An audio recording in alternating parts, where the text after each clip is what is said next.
என் பேர் ஐஸ்வர்யா, வயசு 25. என் ஊர் புதுப்பேட்டை. நான் வந்து வன்னியர் சமூகத்தை சேர்ந்த பொண்ணு. என் பேர் நாகராஜன், ஊர் செம்பராம்பட்டு, வயசு 27. நான் வந்துட்டு சங்கராபுரம் கீதா ஆப்செட்டில் 3 வருஷமாக வேலை செஞ்சேன். அங்கே வேலை செய்யும்போது இவர் கூட எனக்கு 2.5 வருஷமாக பழக்கமாச்சு. இது எங்கள் வீட்டுக்கும் தெரியாது, இவர் வீட்டுக்கும் தெரியாது. எங்கள் கடை ஓனருக்கும் இதை பற்றி தெரியாது. 27ஆம் தேதி நாங்கள் வந்துட்டு கடலூர் ரிஜிஸ்டர் ஆஃபீஸில் ரிஜிஸ்டர் மேரேஜ் பண்ணும்போது தான் எல்லாருக்குமே விஷயம் தெரியும். நாங்கள் அந்த மாதிரி லவ் பண்ணோம் அப்படின்றது.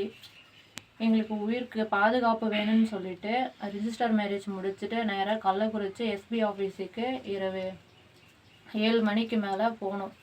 அங்கே போகும்போது இந்த மாதிரி நாங்கள் இன்டர்கேஸ்ட் மேரேஜ் பண்ணியிருக்கோம் அப்படின்னு சொன்னதுக்கு, நீ ஒரு ஸ்டேட்மெண்ட் எழுதி தாமா அப்படின்னு சொன்னதுனால நான் ஒரு ஸ்டேட்மெண்ட் எழுதி தந்தோம்.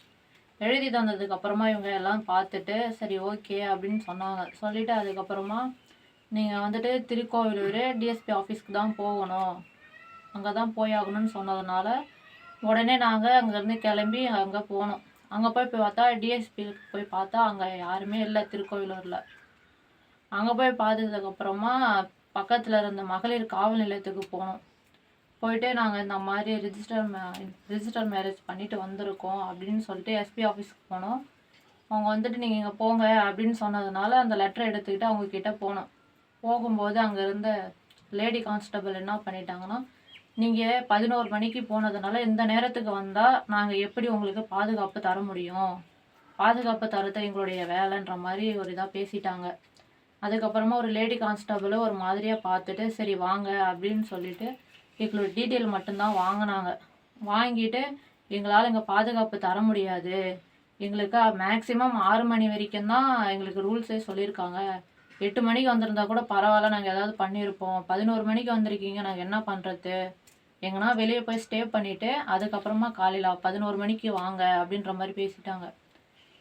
நாங்களும் எங்கே போகிறதுன்னு தெரியாமல் நைட்டு ஃபுல்லாக கார்லேயே சுற்றிட்டு இருந்தோம். ஒரு செகண்ட் யோசித்தோம். அவங்க என்ன சொன்னாங்கன்னா, 7 மணிக்கு அவங்க வீட்டுக்கு காலையில் 7 மணிக்கு நாங்கள் இன்ஃபர்மேஷன் தந்துடுவோம். ஏன்னா இந்த டைமுக்கு ஃபோன் பண்ணி அவங்க வந்து எங்களால் பஞ்சாயத்து பண்ணலாம், நேரம் இல்லை, நீங்கள் போயிட்டு ஸ்டே பண்ணிவிட்டு 11 மணிக்கு காலையில் வந்தால் போதும்னு சொன்னாங்க. 7 மணிக்கு இன்ஃபர்மேஷன் தரணும்னு சொன்னாங்க. அவங்க வீட்டுக்கு தந்தாங்களா தரலே எதுவும் எங்களுக்கு தெரியாது.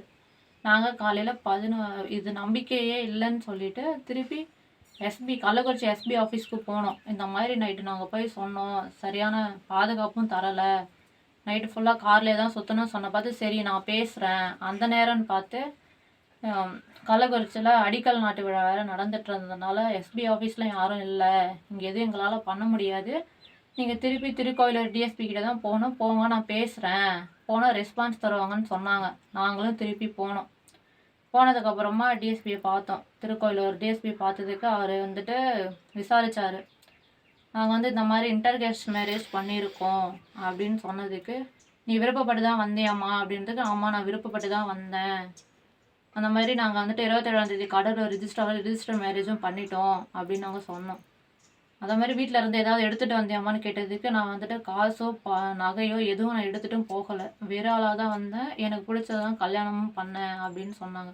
அதே மாதிரி இவரையும் விசாரித்ததுக்கு, இவரும் விருப்பப்பட்டு தான் கல்யாணம் பண்ணியிருக்கோம், நீ எங்களுக்கு பாதுகாப்பு தந்தால் போதுன்ற மாதிரி பேசணும். பேசிட்டு இருந்த பார்த்து இவர் வந்துட்டு சரிமான்னு சொல்லிட்டு பக்கத்தில் இருக்க மகளிர் காவல் நிலையத்துலேருந்து 2 கான்ஸ்டபிளை கூப்பிட்டாங்க.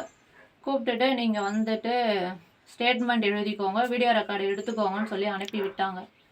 இங்கேருந்து நாங்களும் அங்கே போனோம். போனதுக்கப்புறமா 2 பேரும் கைப்பட ஒரு லெட்டர் எழுதி தர சொன்னாங்க. ஸ்டேட்மெண்ட்டை எழுதி தந்துட்டோம். தந்ததுக்கப்புறமா வீடியோ ரெக்கார்டு எடுக்க சொன்னாங்க.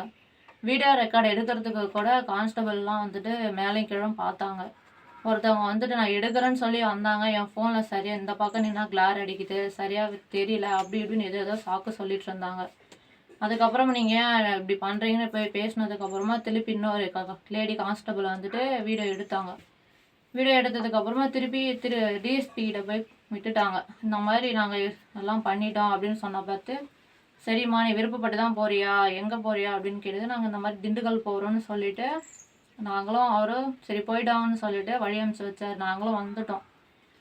இப்போ இதில் என்ன பிரச்சனைனா, எங்கள் வீட்டில் வந்துட்டு இப்போ எனக்கு சுத்தமாக எங்கள் வீட்டில் இருக்கவங்கள பார்க்கவும் நாங்கள் விரும்பலை, அவங்க எங்களுக்கு தேவையும் இல்லைன்னு சொல்லிட்டு அவங்கள மூஞ்சில் முழிக்கவும் எனக்கு சுத்தமாக விருப்பமும் இல்லை.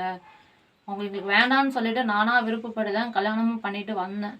எங்களுக்கு என்ன அப்போ பிரச்சனைனா, போலீஸ் எங்களுக்கு ஃபேவராக இல்லாத மாதிரி ஒரு சந்தேகம் எங்களுக்கு இருக்குது. எங்கள் உயிருக்கு பாதுகாப்பு வேணும். சப்போஸ் எங்கள் உயிருக்கு ஏதோ ஆனாலோ எங்கள் வீட்டு சைடு உறவினர்கள், எங்கள் அப்பா அம்மா இவங்க தான் காரணம். அது மட்டும் இல்லாமல் கள்ளக்குறிச்சி எஸ்பி, திருக்கோயிலூர் டிஎஸ்பி, அப்புறம் திருவள்ளூர் மகளிர் காவல் நிலையம் இதுக்கு முழு பொறுப்பு ஏற்றுக்கணும். எங்கள் உயிருக்கு ஏதோ ஆனாலும் இவங்க தான் பொறுப்பு.